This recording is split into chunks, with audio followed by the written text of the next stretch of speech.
Hi, Steve here, and this is another video log entry for my diet.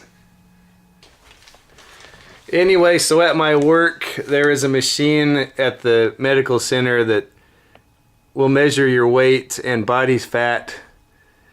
So I tested it, and there you see I weighed a whopping 260 again, but my body fat's 25%. It was 32, so I'm not really trying to gain muscle. I'm trying to take off weight. I want to get down to 200 pounds, but I think I might set a different goal. I'll either try to get down to 200 or maybe 15% body fat. So anyway, this body fat slash scale they have at the medical center at my work, I'm just going to go there every Thursday and weigh myself and get my body fat percentage, and I'm going to put it on this video. So I think that'll be good motivation for me to stick to my diet. This week I did good. I went to the gym every day, did some swimming, some stair steppers, some weights, and didn't drink any soda this week. Stuck to my weekly diet. So this week I will be sharing my Sega Dreamcast collection, and I have a little story leading up to my purchase of the Sega Dreamcast back when I originally bought it. I was always into video games a lot, maybe too much. For my early childhood up until my teens, I really played Nintendo all the time and Super Nintendo all the time when that came out. And then I think I even got PlayStation 1 when I was in high school and played a lot of Resident Evil on that. But then it kind of, for a few years, I kind of cut back on the video games. So back in the late 90s, early 2000s, I didn't play that many games for a few years there because I was busy doing important things like community college. I thought it was important at the time, but taking a lot of classes, learning a lot of stuff, exercising a lot. I'd run a lot, 3 or 4 miles a day, did a lot of exercises, a lot of lifting weights, went to the gym a lot, did a lot of judo, did like judo 2 or 3 times a week, and so I was on the right track there. And then here comes this thing, and it all got ruined. I didn't have a PS2 when they came out. I didn't buy one. I think they were hard to get, and I couldn't afford one, or I didn't want to spend my money on that at the time because I had to buy books for school and all that. But the PlayStation 1 was the popular thing back then, and Grand Theft Auto 3 and all that stuff. But I didn't want to spend all that money on it. But I don't know what possessed me to go to the local video game seller, the used video game seller. It was Ziggy's Video Game Exchange. And I saw this thing there, Sega Dreamcast. And I guess it was on its last leg, the Sega Dreamcast. Like they'd quit making games for it. Or maybe only 1 or 2 a month. And it was on its way out because it was getting beat out by Nintendo and Sony and Microsoft maybe at the time. So I saw this thing at the Video Game Exchange. Sometimes I would go in there to look for old games. Even though I didn't play many games at the time, I looked for Nintendo or Super Nintendo games. But this thing was there for $40, and at the time it wasn't that old of a system. So I got and it was supposed to be almost as good as a PS2. So I thought, well, why should I spend $300 on a PS2 when I could get this thing, and it's $40? And I got this, and that was the end of it pretty much. It was all downhill from there. This is what got me back into video games, this thing. From then on, I was so much into this, I went on to get a GameCube and an Xbox, and later on, everything else that came after that. So this is the thing that pretty much ruined my life, or ruined my health. There were other things too, I can't put it all on this. So anyway, I got this fine machine here for $40, and I was hyped, and all the games there were $5 or below, so I got a bunch of games for this, and I had a great time playing all this stuff. And I'll show you my games right now. Oh, this isn't really a game, but here is the Ultimate Code Disc. Here's the Code Breaker. It was kind of like the Game Genie for the Sega Dreamcast. You could put cheat codes in here and it would mess with your game to make it easier, give you more life, jump higher, run faster, live forever. Oh, I did get some of these compilation discs. These are just ROMs somebody put on a disc with an emulator that you could play on Sega Dreamcast. As far as I know, Sega Dreamcast can play any disc. You don't need it modded or anything. You can just burn a game onto a CD and play it on there. But I had this Sega Genesis emulator with a bunch of games on there. And then I have this Phantasy Star Online. That's not the official game, that's a bootleg. But I got that. I was never big into RPGs. I played a little bit of this and I thought it was pretty good, but I never had the internet for the Sega Dreamcast. I just played the games at home with my friends or by myself most of the time. And then I had a couple demo discs. These were really cool back then, before you could download free demos off of the internet. You could get these free demo discs. I don't know, sometimes video stores would give them out or they come in magazine subscriptions, but these were always fun, checking out new games. So then on to some more games. Here's some ones I don't have the covers for. Here's Rainbow Six. This is a pretty good little game. One shot kills you, so it's pretty hard. They try to make it realistic. And then Zombies Revenge. That's a beat 'em up action game, arcade style. It kind of reminds me a lot of House of the Dead, if House of the Dead was a beat 'em up game. And then Sword of the Berserk. I really like this game a lot. I couldn't beat it, and my brother couldn't beat it. But we put cheat codes in from the code breaker there to give us infinite lives, so we beat it like that. Had to be at least an hour of cutscenes in this thing. It was kind of like watching an anime with a little hack and slash video game thrown in there every once in a while. But we really enjoyed this game. And the bad guy in this game, his name was Ballsack. And then Blue Stinger here. This is a survival horror action game. Kind of like a really silly Resident Evil, and I really wanted to get into this game, but I couldn't figure it out, and I didn't have a guide or anything. I might revisit it someday when I retire, because I really like this style of game. It's like a Japanese-made survival horror, really silly, over-the-top stuff. But I just remember, from what I played of it, I liked, but I would get lost and I didn't know what to do. I have this Dreamcast official cheat codes. It has some helpful stuff in there. Most of it's just worthless information. Like for that game Blue Stinger, I was just showing there, the cheat code for that game in this book is, oh, beat the game in 5 hours and you can get unlimited ammo and weapons. Like, that's not really a cheat code, that's more like torture. Okay, here's Illbleed. Here's another really weird survival horror game. I'm sorry, I don't know the guy who directed this. I think he just passed away, unfortunately. But this is really, I think it should be a cult classic. I don't know if it has a cult following, but as far as I'm concerned, it should. This is a really weird game. This is bizarre. It's a survival horror game where these college kids or high school kids go to an amusement park, and it's sort of horror themed. There's a lot of trial and error, a lot of dying, and it's really difficult to get through. I put in some of those code breaker codes for infinite health, so I did get through this game.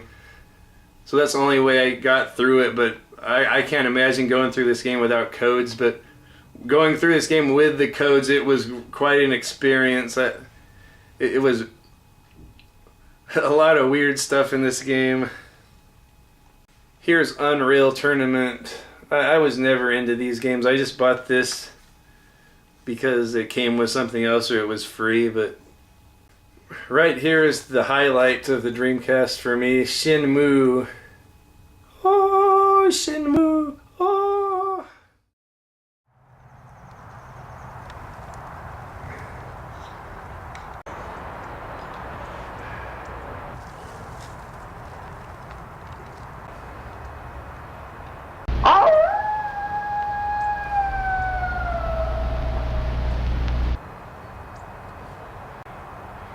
Anyway, I felt like I had to be out of the house, and I had to be outside. I had to be at one with nature out here in the wilderness. You know, I had to have my mind clear when I talk about this game, Shenmue, for the Sega Dreamcast. I couldn't be in my mom's basement. I had to come outside and be at one with nature.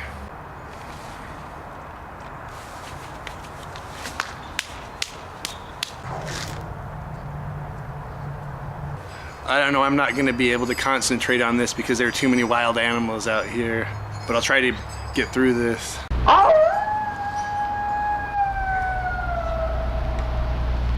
Right here on the back of the case it says, "The experience begins," and that should tell you everything. This is an experience, it's not just a game.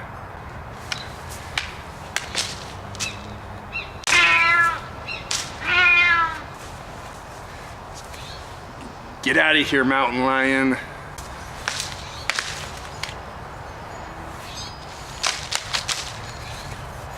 Anyway, when you talk about open world games, you usually think of Grand Theft Auto.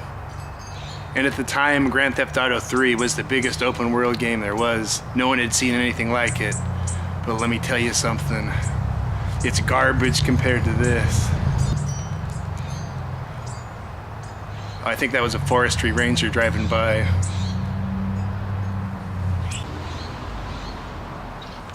Oh yeah, there he goes now in his Jeep. This game is the true open world experience, not Grand Theft Auto 3. Some people are dirt biking out here. They're destroying the environment with their dirt bikes. And it's polluting the rivers and the creeks. So this will all be gone soon. This is all going to be clear cut, which is a shame. All this beautiful greenery, it's all going to be gone soon.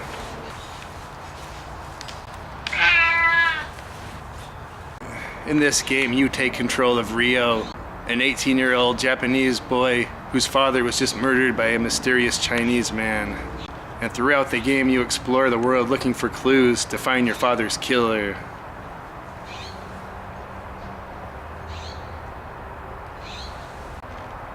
And if you don't want to find your father's killer, you can go play video games at the arcade, or you can go gamble at the casino, or you could go ask people about sailors. You know, this is pretty disgusting. I came out here to the wilderness to talk about Shenmue and get my mind cleared, but I can't really concentrate on talking about it because all these people from the city are out here making a bunch of noise. Anyway, the choice is yours in Shenmue. The story is there for you to follow, but you can just live the life of this boy in 1987 Japan, exploring the city, exploring your house, talking to people on the street, getting a job as a forklift driver. This is the game that taught me how to drive a forklift. Let me tell you, I passed my forklift test at work with ease from playing this game. And that's another thing about this. Ryo is a disciplined young man, a very hard worker, and he respects his elders. He respects women, he respects elders. He's not like that from Grand Theft Auto that kills hookers. Yeah, anyway, so Shenmue's great. And here is House of the Dead 2. This is one of my favorite Dreamcast games. You could play it with the light gun. We got this light gun to play it with. Look, it's by Mad Catz. Poor Mad Catz just went bankrupt and went under. Yeah, but the zapper worked just fine on this game. You could use the controllers too with the analog stick if you didn't have a zapper, but the zapper made it a lot easier. And here is Evil Dead, Hail to the King. Sort of like a sequel to Evil Dead or Army of Darkness. I had a friend who could beat it, but I could never beat this. Here's another one I really like is Omicron Nomad Soul. And this is developed by that Quantic Dream. They make a lot of those new games that are sort of like interactive movies the like really ambitious games that try to be like movies. But this one was one of their first ones, I think, and I really like this one. This is like an open world RPG, action, fighting, shooting game. It had many video game genres crammed into one game, and I really liked it for that. You're playing as this soul, and you could overtake other people's bodies and overtake their life. The game is really immersive, a lot like Shenmue, where there's an open world with people going about their daily lives within the game.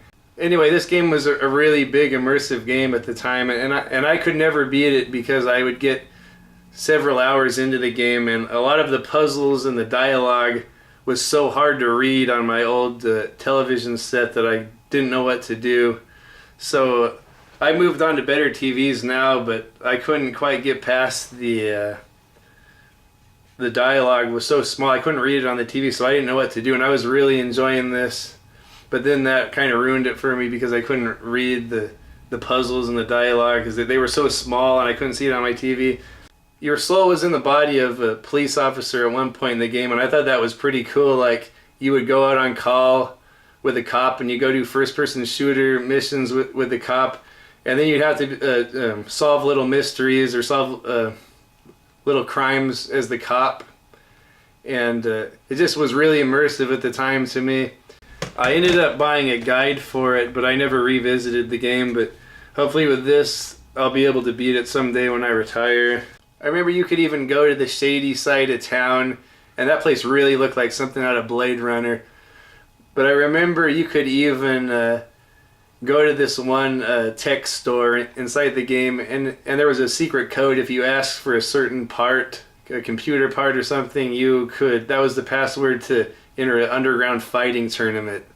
And, oh, that's the password, and they take you Bloodsport style down to an arena, and you can battle people in a tournament and it turns into like a fighting game engine when you do that. A lot of times the game would switch from free roam to first-person shooter in some segments, and then fighting game in some segments.